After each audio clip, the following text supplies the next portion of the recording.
भारत माता की, भारत माता की, भगवान श्री कृष्ण की, भगवान श्री कृष्ण की। आज हम सब के लिए ये बहुत ही पवित्र दिन है। भगवान श्री कृष्ण की आज जन्माष्टमी का पर्व है। पूरा देश और पूरी दुनिया में भगवान श्री कृष्ण के जन्मोत्सव को हर्षोल्लास के साथ मना रहे हैं। मैं सबसे पहले आप सबको, हरियाणा प्रदेश वासियों को, देशवासियों को भगवान श्री कृष्ण के जन्मोत्सव की बहुत बहुत बधाई और शुभकामनाएं देता हूं। आज हमारे बीच में हमारे बहुत ही वरिष्ठ नेता,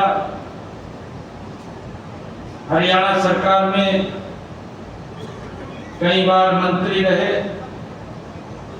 विधानसभा के माननीय अध्यक्ष रहे,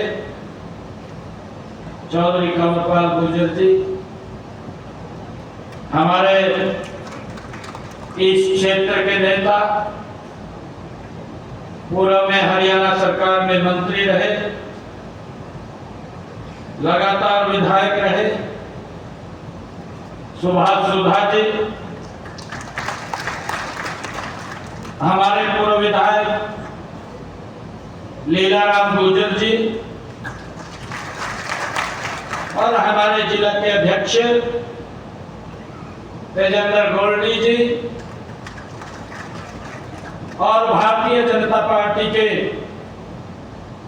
हमारे बहुत ही वरिष्ठ नेता लगातार भारतीय जनता पार्टी के लिए जो मेहनत करते हैं,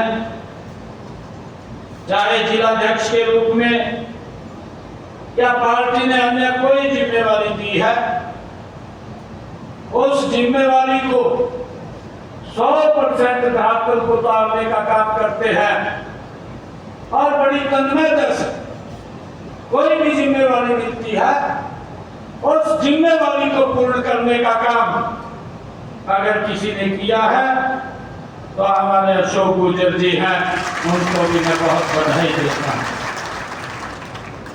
हमारे पेहवा से जिन्होंने चुनाव लड़ा, जय भगवान शर्मा जी, हरियाणा सरकार के हमारे चेयरमैन धर्मवीर मिर्जापुर जी, मनीष कठवाड़ जी, निशांत छोकर जी, राजपाल कंवर जी, सुरेश कंवर जी, राज सुरेंद्र सिंह जी और हमारे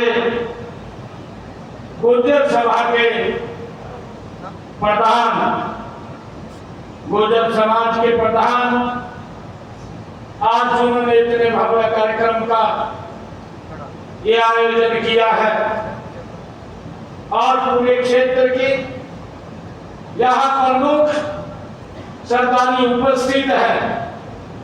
मैं इसके लिए ऋषिपाल कृष्णा जी का दिल से बहुत बहुत धन्यवाद करता हूं।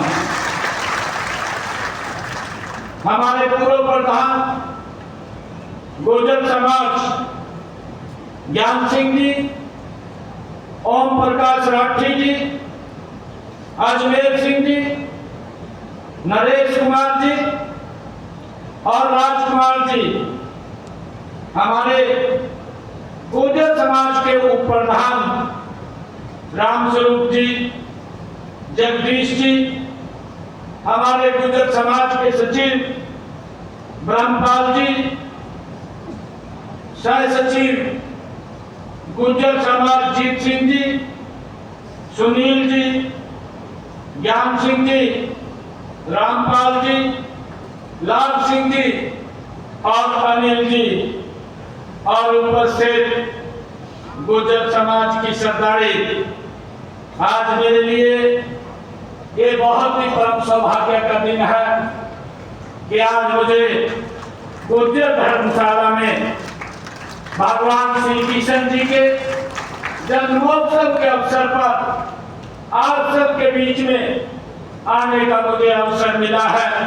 मैं पुनः आप सबको हाथ जोड़ करके राम राम करता हूँ, प्रणाम करता हूँ। भाइयों, मुझे खुशी है ये धर्म क्षेत्र कुरुक्षेत्र के इस पावन भूमि पर भगवान श्री कृष्ण के इस भव्य जन्मोत्सव के आयोजन के लिए मैं आप सबको भी बहुत बहुत बधाई और शुभकामनाएं देता हूं।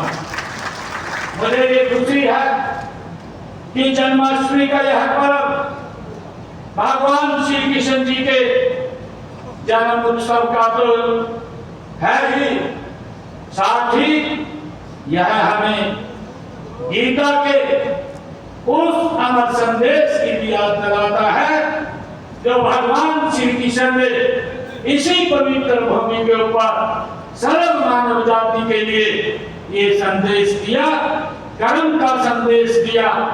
मुझे कहना के बारे में दो पंक्तियां याद आ रही हैं, क्योंकि आज भगवान श्री कृष्ण का जन्मोत्सव का दिन है।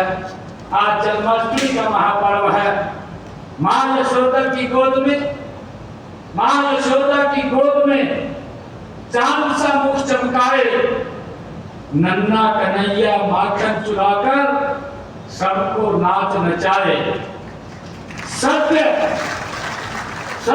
धर्म और प्रेम का संदेश दिया संसार, आज भी कान्हा की लीला करती जग उद्धार। मुझे खुशी है कि आज भगवान श्री कृष्ण जी का जन्मोत्सव और जन्माष्टमी का ये पर्व हमारी संस्कृति के साथ जुड़ा हुआ है, हमारे संस्कारों के साथ जुड़ा हुआ है, जो हमें संदेश देता है एकजुटता, भाईचारे, ये हमें संदेश देता है। इसकी मैं पुनः आप सबको बहुत बहुत बधाई और शुभकामनाएं देता हूं। साथियों, ये वही भूमि है जहां महाभारत का युद्ध हुआ है। ये वही धर्म क्षेत्र कुरुक्षेत्र है जहां भगवान श्री कृष्ण ने गीता का संदेश यहां पर दिया। ये गीता का वह ज्ञान जो कर्म का महत्व, धर्म की रक्षा और सत्य की विजन का जो संदेश देता है, आज भी हमारे जीवन में ये प्रासंगिक है। गीता हमें सिखाती है कि हमें अपने कर्तव्य का पालन बिना किसी फल की आशा के करना चाहिए। ये भगवान श्री कृष्ण ने हमें गीता के माध्यम से ये सर्व मानव जाति को संदेश दिया है। यह हमें बताता है कि हमें अपने धर्म के मार्ग पर चलते रहना चाहिए, भले ही कितनी कठिनाइयों का हमें सामना करना क्यों ना पड़े। आज जब हम नए हरियाणा के निर्माण की बात कर रहे हैं, तो यह गीता का संदेश ही है जो हमें प्रेरित करता है। हम सबको मिलकर अपने राज्य के विकास के लिए काम करना है और अपने कर्तव्यों का पालन हमें मिल करके करना है। मुझे खुशी है कि भगवान श्री कृष्ण का जीवन एक और महत्वपूर्ण संदेश हम सबको देता है। वह है समरसता का संदेश। उन्होंने अपने जीवन में कभी भी किसी के साथ कोई भेदभाव नहीं किया। वे अमीर गरीब ऊंच नीच छोटे बड़े सभी के लिए भगवान श्री कृष्ण सम्मान दिखते थे। ये हमें उनसे प्रेरणा मिलती है।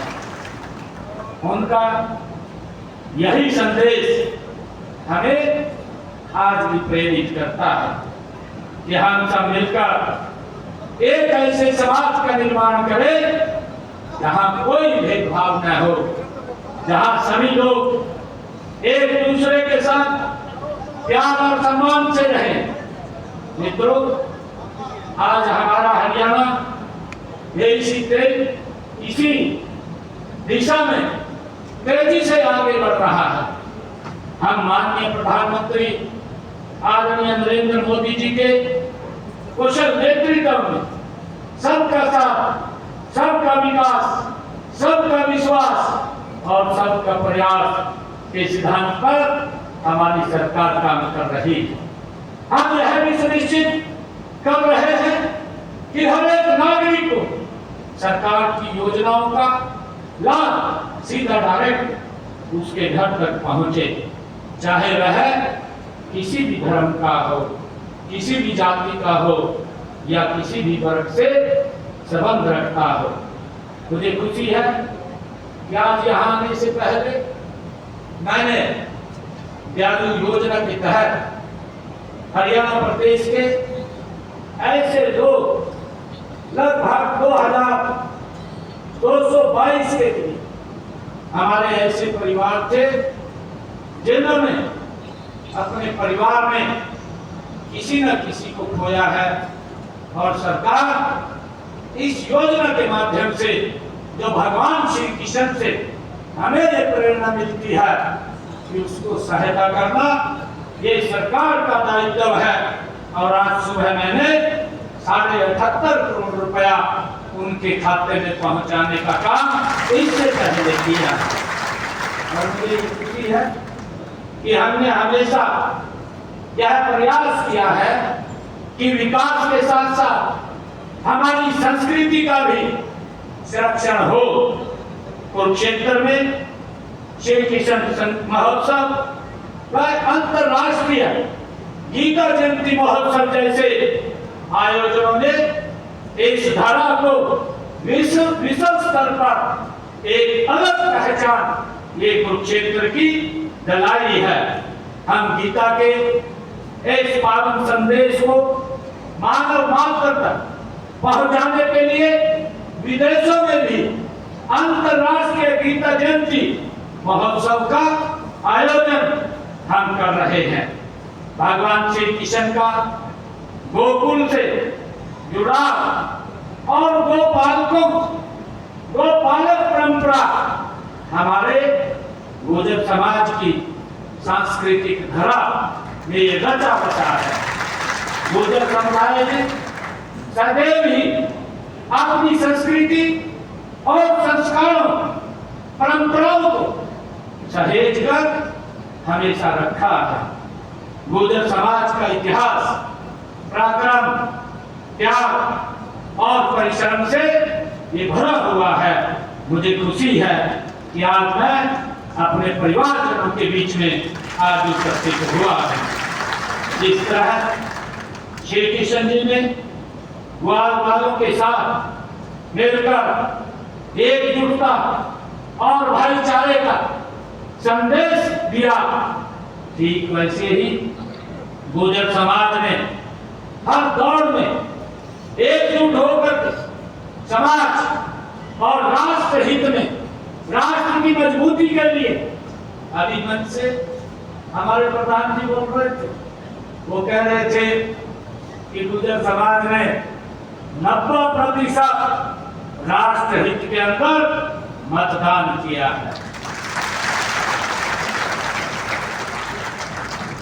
मैं ये कहना चाहता हूँ 100% करता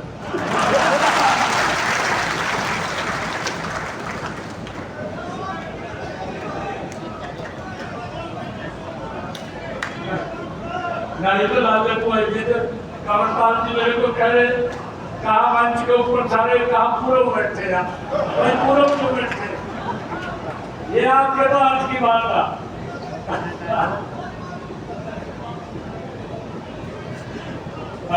100% करेंगे। मुझे खुशी है आप सबको बताते हुए इसके बाद मेरा एक और कार्यक्रम है जो सरकार ने ये निर्णय किया है गौशालाएं खोलने, गौ अभयारण्य खोलने, वो माता वो बेसहारा न रहे। मैंने अभी पिछले दिनों अधिकारियों को आदेश भी दिए क्योंकि हमने उसके लिए व्यवस्था खड़ी की है। अगर मैं आप लोगों को बताना चाहता क्योंकि भगवान श्री कृष्ण गौ माता से बहुत स्नेह करते थे, प्यार करते थे और जब बांसुरी बजती थी तो गौ माता अपने आप दूध देना आरंभ कर देती थी।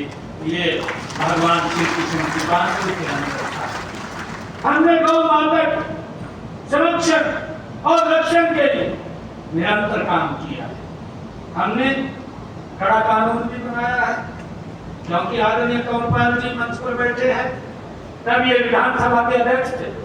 इनकी अध्यक्षता के अंदर हरियाणा सरकार ने गौ माता के लिए गौ संरक्षण अधिनियम वो बनाने का काम किया है कि अगर कोई गौ माता को नुकसान पहुंचाने का काम करेगा तो उसके ऊपर 302 की धारा भी लग जाएगी।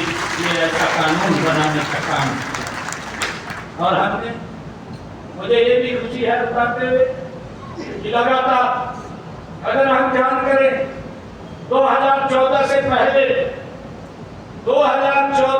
पहले जब से ये आदरणीय मोदी जी के नेतृत्व में सरकार नहीं बनी थी हरियाणा के अंदर गौ माताओं के लिए मात्र 2 करोड़ रुपए का बजट था और आज मुझे खुशी है आप सबको बताते हुए लगभग आज मैं इस कार्यक्रम के बाद 80 करोड़ रुपया गौ माताओं के जाने के लिए आज हरियाणा के अंदर हम देने वाले उसके चेक बन गए।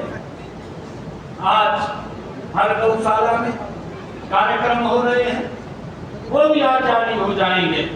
आज मुझे ये खुशी है आप लोगों के बीच में बताते हुए और मुझे क्योंकि आज ये जन्माष्टमी का इस शुभ अवसर पर मैं आप सभी से ये आग्रह करता हूं कि हम सभी मिलकर भगवान श्री कृष्ण जी के आदर्शों पर हम चले, उसको अपने जीवन में उतारें। हम सभी को धर्म, न्याय, सच्चाई के मार्ग पर चलना चाहिए। हमें एक ऐसे समाज का मिलकर के निर्माण करना है जहां हर व्यक्ति को सम्मान मिले और हर कोई भी वो पीछे ना रहे, वो आगे बढ़े। मैं इस भव्य आयोजन के लिए आप सभी को तो बहुत बहुत बधाई देता हूं, शुभकामनाएं देता हूं और हमारे जो प्रधान जी हैं उन्होंने एक मांग पत्र मुझे दिया है। मैं उस मांग पत्र के अंदर 6 मांगे हैं।